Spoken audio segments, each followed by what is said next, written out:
aniya fo nak atemu lamfoleti hadamadiŋola niyoto nasirolem jankarolem hadamadiŋola dajikoto ana suufol men abe momo bala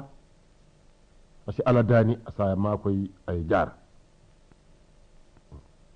faniya nak aka fanu ñamin doron ala junubo ka wara wala ñama ye faniya men banke wo faniya ya tinna mona la muso temo tiñata ye faniya men banke wo faniya damma la tinna mona la muso temo tiñata ana la wululal temo tiñata ana badiŋol be temo tiñata wo faniya warta bake o kammala madiŋolu be lola jang fo wati koto inchallah subhanahu wa ta'ala alaman suturala alaman alaye kayro jindi banko kan aya sabatindi je alaman sola junube kafarola anin harje firiŋo simani jatta kendeya wassalamu aleykum wa rahmatullahi ta'ala wa barakatuh madiŋolu assalamu aleykum wa rahmatullahi ta'ala wa barakatuh ani kabi na ñin somanda kaca nlota damin to num ولم كلال حديث صلى الله عليه وسلم من كافكو إنني يكيلا ينكا كافايكو أيكون المؤمن جبانا قال نعم قيل له أيكون المؤمن بغيلا قال نعم قيل له أيكون المؤمن كذابا قال لا إكايكو فو لمن يامو سكنو موجوتا يارينو تبان أكو ها inata ñininka fo limani ya mo sikeno mo bulu jari ngoti na fulola karola ako ha ikay ko fo limani ya mo sikeno faniya fo lati ako hani limani ya mo bika faniya fo buray ayakunu almu'minu kadaban qala la wato yara fam faniya fo a mankoto mo menti wala ñinti ko a kerla man limani ya soto faniya nak jankarolem nka fo ñamin nu naka ca folol to bari jankaro ñi ala mantoro ka fanu faniya la waro ana la mantoro ka fanu ñamin iba jela ko e faniya men fo o kamma korda teyta walla sate dunta ñokono walla hadama diŋon niyo fata hadama diŋon niyo burkata womo faniya le tim yalon ko asa mari dundino jahannama dimba kono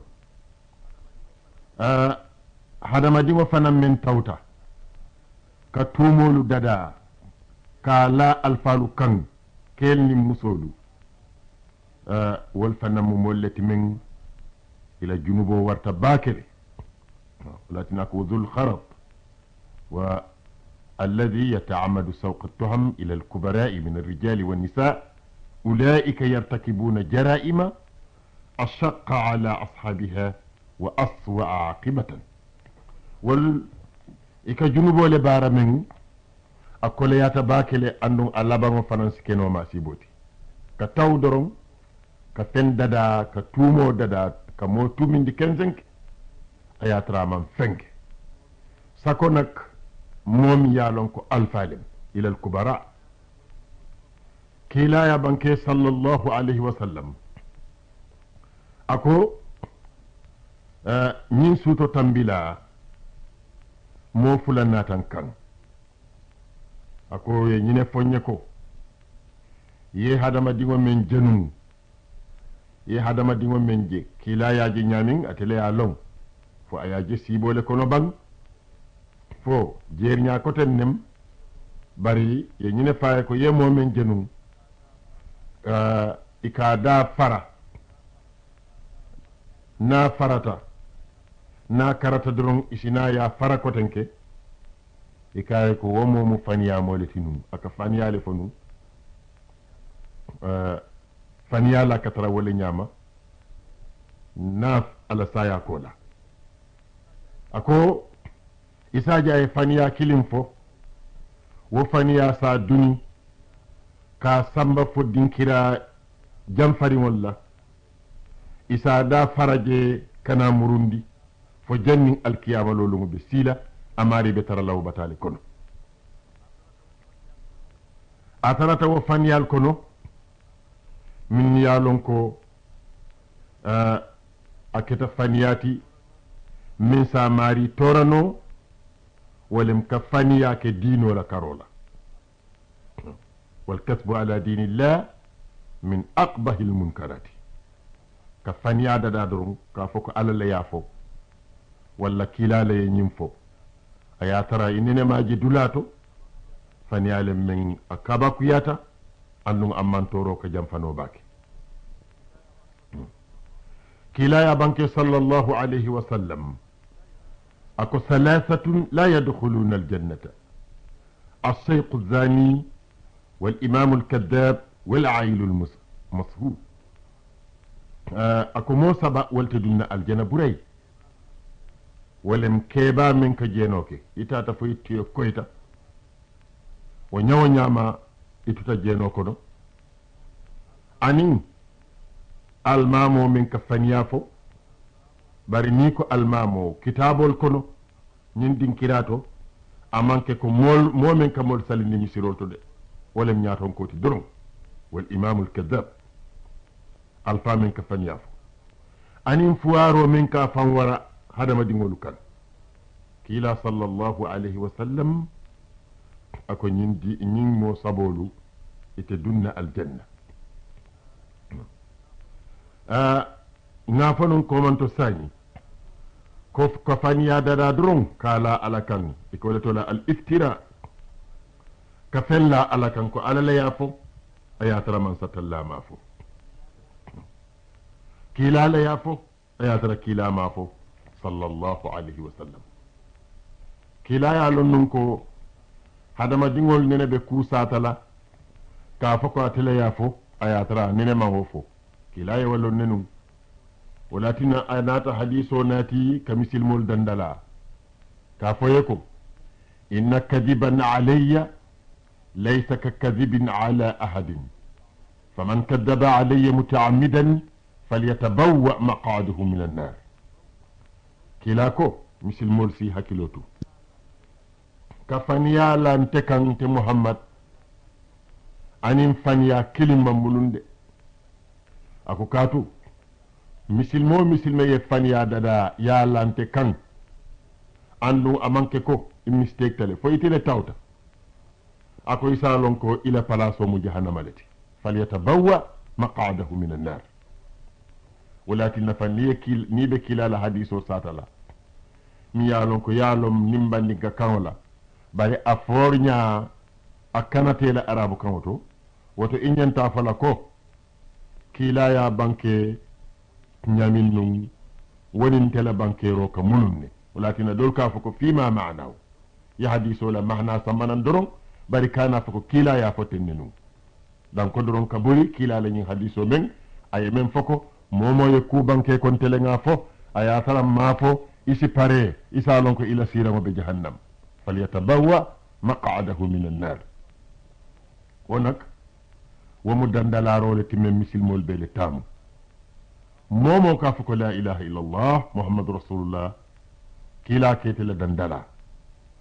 bari nak wo misilme ka foko no isi talibol bondi je ila dandalaro si kole yakatami misilmol la ntol men ka fako kila ko ten ala ko ten nsin hakilotu ngamen tara abe saferin ninga banke wotu mon tol mafo safer lalle ya fo bari ko men ni di yadam malatina yadada kala kila kan sallallahu alaihi wasallam hakiltu balim walla harje ñino latina ya banke ka feññini hadama dingol bulu o latinay ko kilala ya fo aya tarama fo hakiltu balim walla daraje ñino mol bulu o latinna mol ye ñinin ka kula ye kudada doron ko kilala ya fo mbesin hakkilo tuje inna kadiban alayya laysa kakadibin ala ahadin faman kadaba alayya mutaammidan falyatabawwa maq'adahu min an-nar asitarabo faniyal kono dino kono bidangol mume mi yalon ko jahilol ka dada ka dundi misilme ya kono asike bidangol timen iman cosano soto misilmeya kono iman cosano soto alqur'ano kono bari mota falano ko manko kuje alqur'ano kono wonte dinoti kaatu isa kisino kilala hadiso kono ya tara je iman ima tara je to fanan aman tara kilala hadisol mumebe kono wo kono aman tara ala barol kono aman tara sahibol la barol kono bari itele ya dada dorom yake ila fansum bidangoti men ila miroto ya miro ko asila harje firinno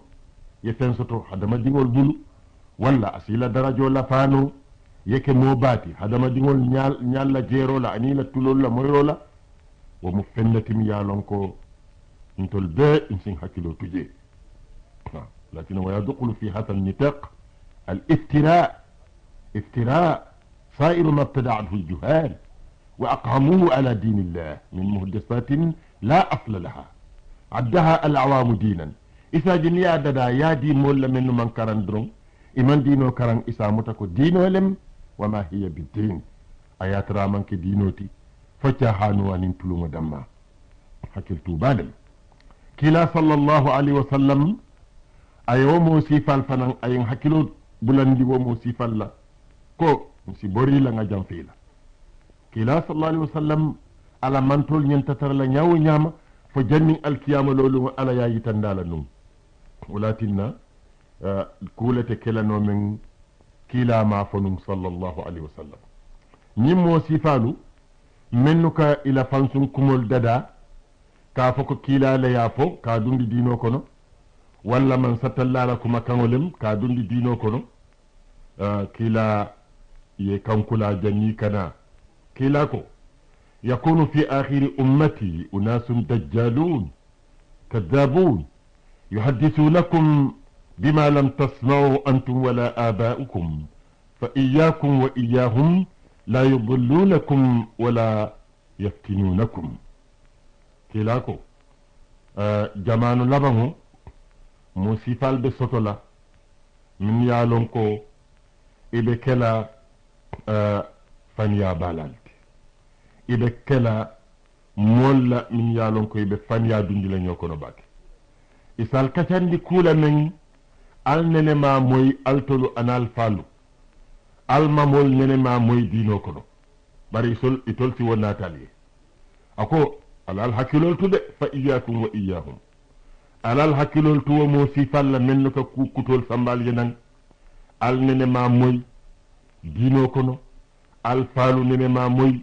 dino kono al mamolu nene ma moy dino kono lam bima lam tasma'u antum wala aba'ukum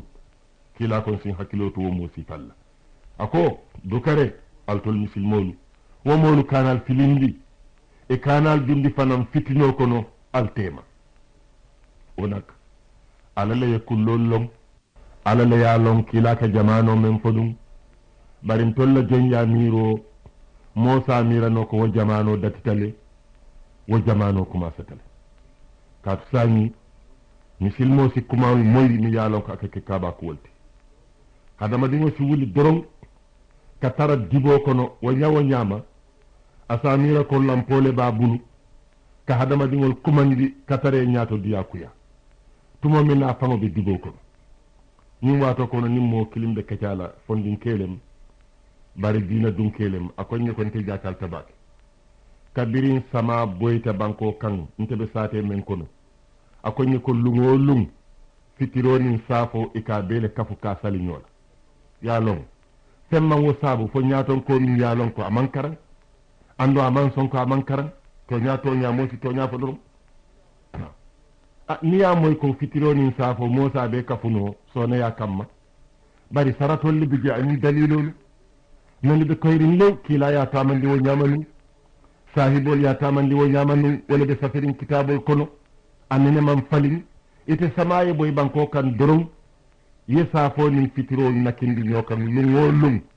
fotilo botaban fotilo mambo fojiwo nata fojiwo manna lungolum fitiro ni safo ya be dundi nyokono ya saliwate kilin iko mole ko aljanjan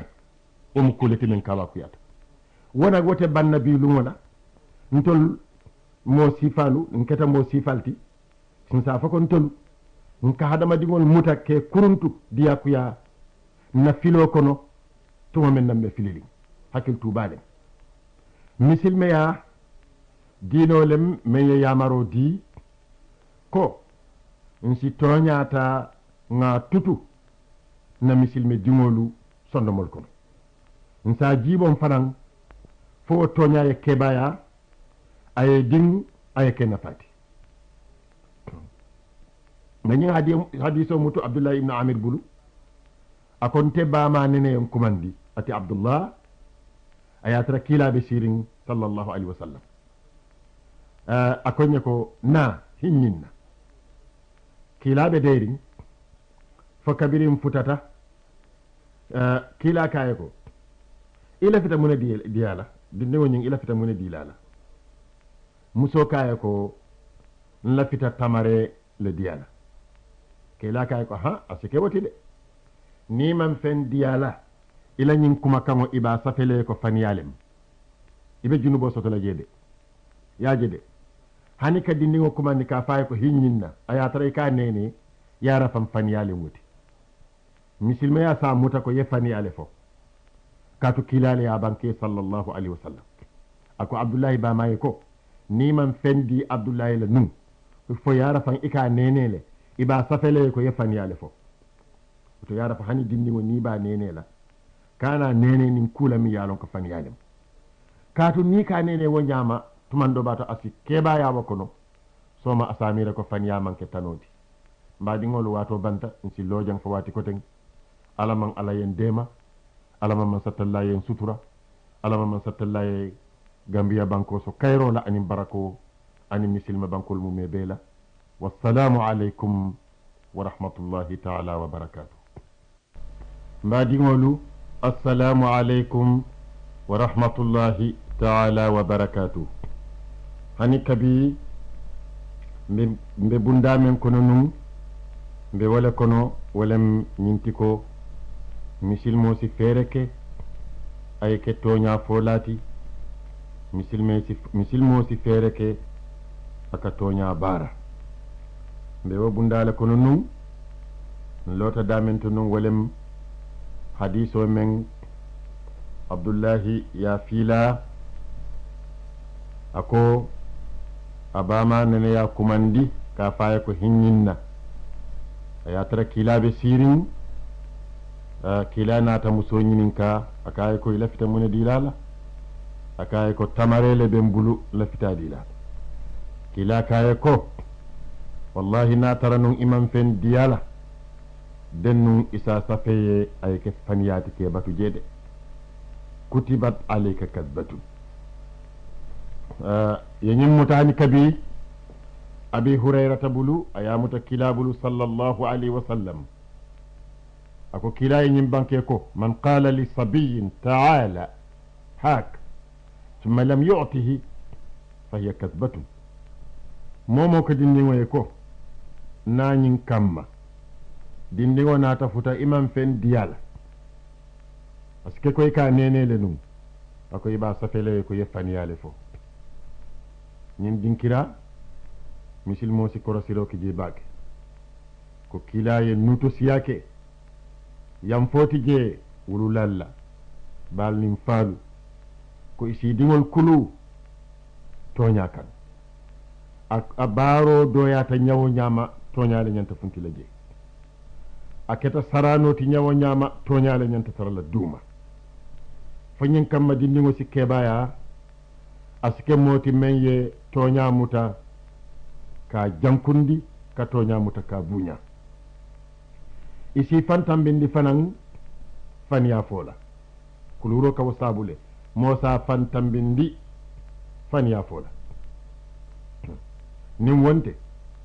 dindiŋo si keɓayano asamira ko faniya manke tanoti jumala yo sabu kulurla min ya kulu ay dindiŋo tora ama kalamuta tuma men na isi faniya muta ko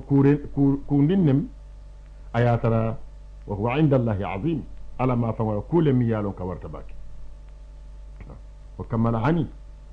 su kono femolu adoyata nyawo nyama faniya man nyannata malaji to nya dam male nyanta fala ngani muta asma'u binti yazid bulu ako kila ay ñina fo kila sallallahu alaihi wasallam akaye ko ya rasulullah in qalat ihdana li shay'in tastahihi la astahihi hal yu'addu dhalika kadiban nim tol misil molu mo kilin ko nte man la fe ñin ku sifal ku ñin ku wala ayata ala fitala fo wosi keno faniyati bang misal fe ye kino le londi ye e kon tabi ka ñin kino do man la fala ayata ila fitala le fo wosi keno faniyati bang kila kaye ko innal kadhiba yuktabu kadiban hatta tuktabu kudaybatan akaye ko asma faniya ika safe amari yele ko faniyalem hani faniya ringo isa safe ko ye faniya ringo le fo ate bayila node kila ya jabi wala nyama as-sadiq al-masduq sallallahu alayhi wa sallam misil mo saje no ko nganyim faniya men foten wonte kasiti kata mbe tulumon la drom misal fe ye sanawle je albe sanaw ya kan doron ye faniya badada ya la kan albe ye jele bari misil me ata sonna wo faniya sifala de misil me ya sonta sanaw yala a sonta sarano la fanan kato aka siso fanindi aka badi ya coki nin danna tamboti je walakinna sanawiya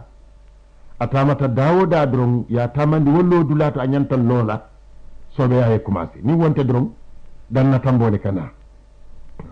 natamata dron fo muñirol keta jelo keta a ñanta bannale isaje soɓe yaye na bari a maññanna kela kacati fotiloye boyi sanawiya maññanna kela kacati fo jannimol ɓe janjanna dinkira wo dinkira katum feerete je fo faniyasi fo dron walla kam faasi wulu misilma yamalla fi ñim beele nak safar la ko ولكن الإسلام الذي أباح الترويح عن القلوب لم يرد وسيلة لذلك إلا في حدود الصدق المحض فإن في الحلال مندوهة عن الحرام وفي الحق غناء عن الباطل أكو حلال كول من بحلال يارين والفنوتالي هذا ما دينو سيبالونو نيدي ياكونو حلالو دمالا يترى نيدي ياكونو فكتا دولالم با فدمرولم فكوكوتنم فنافلنينولم حلالو دال هذا ما دينو سيترانو جي كاتو أبي فنورين نفا هذا ما دينو بكابانو حلالو وكمل موسي كان حلالو لدرو إلى كتا كونو إلى نافلنينو كونو إلى ساترول كونو إلى سينيول تيما koko dal yedan halalo kono dron akanyontal hanni be sarano la yedan halalo kono dron kila ka sarano ken sahibol ani diwolu bari ala sarano akoto be ka ketto nyalati misal fe ay musukeba men diyamundi akaye ko musukeba bi kadum aljanna musukeba ni kumbo tata aya kumanda nata akaye ko ngato nyale foye ni la fita dunna aljanna ala kay yele mande yake sunkutoti wala tinan koye ko musu keba bi ka dun aljanna bara manke ko ni keba ya ta dolon ititala aljanna ko denke wo musarano lati men kila ya di wo musola sallallahu alaihi wasallam bari to nyaale be duma wo saran sifade adatale misilme ya kono tanatije kila ya banke sallallahu alaihi wasallam ako waylun lillazi yuhaddisu bil hadith ليضحك منه القوم فيكذب ويل له أكو ما سيبو أني ينكن كتو أترات موي منك مول كتاندي كي جلندي أياترا على وكتاد مومي مفانيالتي أنا تعالى فاكو تنكي أكو ما سيبو أني جهنم دون وثرات موي أنا تعالى فاكو تنكي أكو ويل له fenne mi yalon ko a jarta hakkiltu wala kilane ya banke ko tenki ako ana za'imun bi baytin fi wasati aljanna liman taraka alkadiba wa in kana mazian akonte muhammad e nganyilla ko njikita ko arjana bugol menno be tema molle tamu menno bi ka faniya fo hanna tray be sarano ko do ako wolle ɓe tara laji arjana ɗum a temale forta ɗinkiral beela fo janniɓe futala dendegol la fo janniɓe futala dendegol la ŋaaje kitabu kilin kono ako l'araf mu dinkiralati men molum min yaalon ko ila barome sambano aljanna ando i kanata jahanama dugula jeele mu ila dinkirati al araf iɓe tarala jeeto jee nak ko duniya balowe ɓe ñamin lem ika ɗo kuule yaadumo jankaro si taranoje ni kuyalɓe jeeɗal konkat duniya baluwo dorog bari l'araf nene ɓe ɓuru kalale alalla nemo kan iɓeye sawum aljanna bari ila sawum folo ika dan aljana dendegol la aljana gadinolu jeele bakela ila sabati dulala bari si tara ka ala dani fo janni ala ɓe sawndila arjana dunkel ɓe damento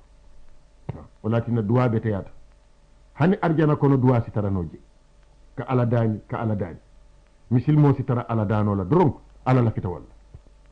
ala nin hadama diŋo man kilin ala nin jogo man ka kilindi jogo ni ka dani ala soto siyata ñawo ñama anene ɓe jele aye nin bari ni ka dani ila daniro ka siya ñamin ika sutiyaman sa tallala wala ñama fo ayake farloti fan uduuni astajib lakum inna alladhina yastakbiruna an ibadati sayadkhuluna jahannama dakhirin duwa ɓe teyata kilaya banke sallallahu alayhi wa sallam ako la yuminu alabdu alimana kullahu hatta yatruka alkadiba fi lmisahi walmirai wa in kana sadiqan ako ala la jomata kelano limani ya moti ka limani ya mume be soto a kamalliŋo ako foy si faniyabula de hanniɓe sarano kono hanniɓe ñososole kono ye faniyabula hanna natara yaaje ko itine ɓe toña kan wo ñososor dula du kare molla balaŋo kane dum faniya fola ako ni ɓe wo ñamade ila limaniya kamaltale modol bi je nak wol kila mirol le tambindi doron yebulano kan e hakkilo e ko kuma isa banque molye dan ko mol si kontan kaca dulalto aman jarala nak mol la kontano man jara fanya fola man jarala hadama dingol lam futa bakele modol bi je wol ila hadama dingol tenturolu e kadanna tambo ki jeleto ka faniya balu dada min kamma kaari si kontani madrajatun ila alkadib misilmo ñanta hakkilo tula naaɓe misilme koteŋol ak daaji ka kendo bankela asa hakkilo tu a kana kuufo men ama long moola jayro man jari ye kuufo men ima long misal fe ka fako kaaride ntenga lonko kabirin kombo gunjur fokoyna a ñongoti jan londola way yekku fo imam men long toña yekku fo men imam men long yekkule fo men ala dammale ka long karla nafulo siyata mol bela yekku fo ima long kullole men ala la yalong ni be mo jeyla du kare isi dan dorong jongola miro la dan dula anala londo fala yadhkur illa ma ya'lam min khairin ikana almubalagha walem ka kuwo warandi ñamen ya danna tamboke toña abeteyata ne moji aka tentur kuwo ke isa tentuno isa jayno fanan bari yake hakkil tuula baati e kamen jayi a keta mo baati ñawo ñama isike hakkil tuulati de kato hani kiilaya banke hadis o kono sallallahu alayhi wa sallam men ko la tentu nun ka jayi a ñaala aka foye ko la tatruni kama atarrat an-nasara ibna maryam fa innama ana abdun faqulu abdullahi wa rasuluhu kila ka funu misilmol ala jamano ko ka foye ko dukare alkanan jayi alyenna kuwol warandi falyedanna tamboke dukare alkana woke altol misilmolu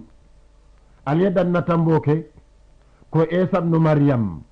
nasaral yedanna tambo ke nyamin Maryama dingo la karala ka samba dulato men jemanke jomala dinkirati alkananti Muhammad samba jede nte mu jomolati ala fako ala la jongo anala kila al yadan jeto fa innama ana abdun faqulu abdullah wa rasuluhu waaw nin kila ye wofo woto ibe fa jayla nyaadile ka tambindi kilala ibe makaramo jayla nyaadile ka tambindi kilala nyimbe mu fenneti men asike no ko kuma kotolem ayatara kuma kotolem nang badi wolu kuma kotolem femma tinna ngafo fokalla fi drong ntol misilmol be ngatara lorin kilala sunno kan sallallahu alayhi wa sallam fo asin dema na dunya balu ngatara kayra kono lakira fanan wonyama سفر لاكو وهناك فريق من الناس يتخذ المدائح الفارقة بداعة يتملق بها الأكابر أكو مودول بجي والكتنترون جايرول لددا فاي كيكو إنمول يدلالة أي ترى ديارين يا إكا سامبا مو بالو كان